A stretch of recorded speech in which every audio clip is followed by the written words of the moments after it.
Good afternoon. My name is Danny Oleo, and I'm from BSMBTS. My partner Jada Peralta is gonna be, working with the slide and stuff. The whole purpose of our urban farm is one, to experiment with hydroponics, and two, to give back fresh produce back to our community. Did you know that insects can really harm your urban farm system?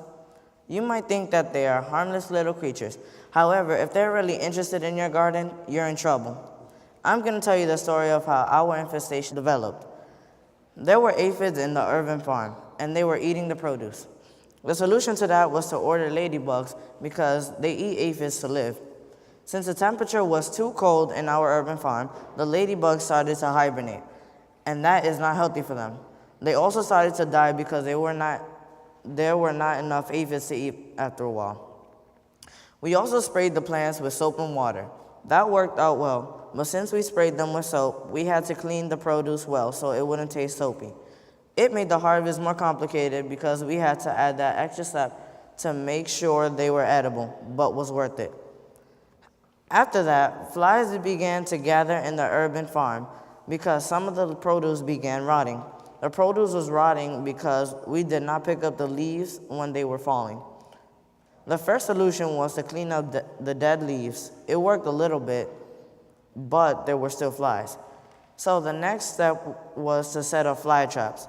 It worked out well, but in the process of hanging up one, we accidentally spilled it, so it smelled like fly trap liquid. To fix that problem, we opened up the windows to let air circulate, so now the smell is almost gone. We have had 7 events at our schools this year so far, one every month.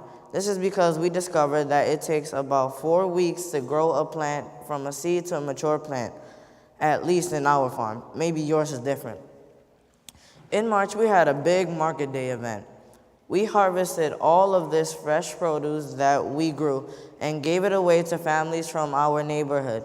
We had a lot of help from the volunteers from Students for Service. Also, New York Sun Works taught us a lot of really helpful tricks to help us grow produce bigger and healthier. In May, after school, Science and Technology Club harvested and cleaned all the leafy greens to make a big salad. We gave it to the teachers the next day on our half a day because the teachers were staying to do professional development. We also gave basil plants to some of the younger classes. Tomorrow, we are going to have our first end-of-the-year festival to celebrate the success of our urban farm. Also, we think it will bring the whole community together. In this harvest, we have the most leafy greens we've ever grown. And this time, we get to harvest the bell peppers and tomatoes in the Euro growers. Thank you. Good afternoon.